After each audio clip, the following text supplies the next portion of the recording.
Perkenalkan, saya dan teman-teman dari kelompok pertama yang akan menyampaikan hasil diskusi kami yang berjudul Definisi dan Tujuan Manajemen Pendidikan. Perkenalkan, saya Amalia Maksudatul Hasanah sebagai moderator dan pemateri pertama. Dan selanjutnya yaitu Mbak Halimatus Sa'diyah sebagai pemateri kedua. Dan selanjutnya lagi yaitu Mbak Faridah Nurwahidah sebagai pemateri ketiga. Dan yang terakhir yaitu Mbak Nurul Hikmah Wijayanti sebagai pemateri keempat. Selamat menyimak. Definisi dan tujuan manajemen pendidikan oleh kelompok 1 Faridah Nurwahidah, Amalia Maksudatul Hasanah, Halimatus Sa'diyah, dan Nurul Hikmah Wijayanti. Pengertian manajemen pendidikan. Manajemen berasal dari bahasa Latin dari kata manus yang artinya tangan dan agri yang berarti melakukan. Kata-kata ini digabung menjadi manager yang bermakna menangani sesuatu, mengatur, membuat sesuatu menjadi seperti apa yang diinginkan. Menurut Terry, manajemen adalah kemampuan mengarahkan dan mencapai hasil yang diinginkan dengan tujuan dari usaha-usaha manusia dan sumber lainnya. Pendidikan menurut Langeveld adalah setiap usaha, pengaruh, perlindungan, dan bantuan yang diberikan kepada anak tertuju kepada pendewasaan anak itu, atau lebih tepat, membantu anak agar cukup, cakap melaksanakan tugas hidupnya sendiri. Yamin mengemukakan bahwa manajemen pendidikan mengandung arti sebagai suatu proses kerjasama yang sistematik dan komprehensif dalam rangka mewujudkan tujuan pendidikan nasional. Manajemen pendidikan juga dapat diartikan sebagai segala sesuatu yang berkenan dengan pengelolaan proses pendidikan untuk mencapai tujuan yang telah ditetapkan, baik tujuan jangka pendek, menengah, maupun tujuan jangka panjang. Manajemen pendidikan mengandung makna pengelolaan terhadap semua kebutuhan institusional dalam pendidikan di mana komponen sistem dan subsistemnya saling berkaitan dan mempengaruhi yang tercermin dalam serangkaian aktivitas dalam penyelenggaraan kerja dengan mendayagunakan seluruh sumber daya yang tersedia dalam efektif, produktif, dan efisien dalam menunjang tercapainya tujuan pendidikan itu sendiri. Assalamualaikum warahmatullahi wabarakatuh.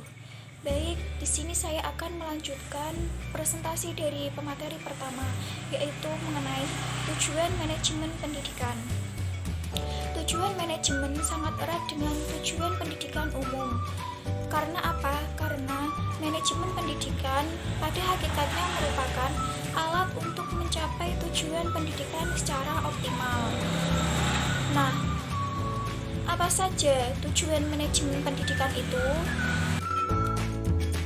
Tujuan manajemen pendidikan yang pertama, terwujudnya suasana belajar dan proses pembelajaran yang aktif, inovatif, kreatif, efektif, dan menyenangkan.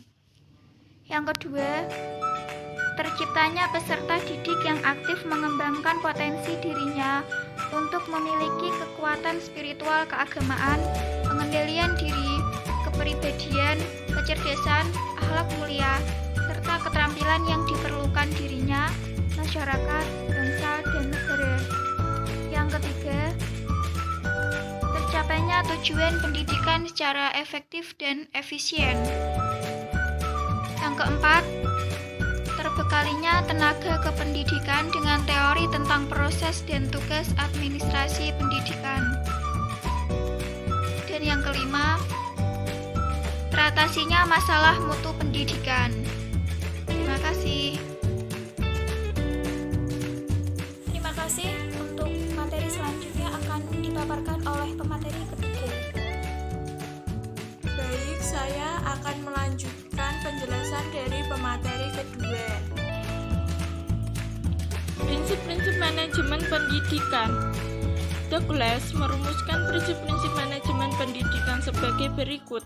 Yang pertama, memprioritaskan tujuan di atas kepentingan pribadi dan kepentingan mekanisme kerja. Yang kedua, mengkoordinasikan wewenang dan tanggung jawab. Yang ketiga, memberikan tanggung jawab pada personel sekolah hendaknya sesuai dengan sifat-sifat dan kemampuannya. Yang keempat, mengenal secara baik faktor-faktor psikologis manusia. Yang kelima, relativitas nilai-nilai. Prinsip-prinsip tersebut memiliki esensi bahwa manajemen dalam ilmu dan praktiknya harus memperhatikan tujuan orang-orang, tugas-tugas, dan nilai-nilai. Tujuan dirumuskan dengan tepat dengan sesuai arah organisasi, tuntunan zaman, dan nilai-nilai yang berlaku. Tujuan suatu organisasi dapat dijabarkan dalam bentuk visi, misi, dan sasaran-sasarannya. Terima kasih untuk pemateri ketiga. Selanjutnya saya akan menjelaskan mengenai materi keempat, yaitu tentang unsur-unsur manajemen pendidikan. Unsur-unsur manajemen pendidikan menurut Usman dan Henry Fayol yaitu terdiri dari 7M. Yang pertama, man atau manusia. Manusia berperan sebagai manpower dalam organisasi atau perusahaan, diperlukan untuk memimpin, menggerakkan karyawan, serta memberikan tenaga dan pikiran untuk kemajuan dan kontinuitas lembaga. Yang kedua, yaitu material atau barang.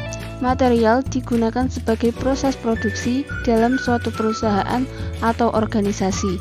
Dapat terdiri dari bahan baku, bahan setengah jadi, atau barang jadi. Yang ketiga, yaitu mesin atau mesin. Merupakan kebutuhan pokok dalam melancarkan jalannya suatu organisasi.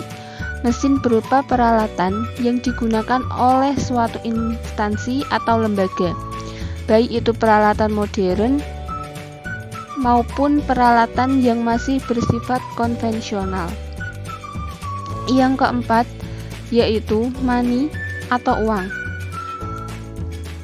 Di sini, money dibagi menjadi dua, yaitu modal tetap berupa tanah, bangunan atau gedung, dan mesin. Yang kedua, yaitu modal kerja berupa kas dan piutang. Yang kelima, metode atau metode.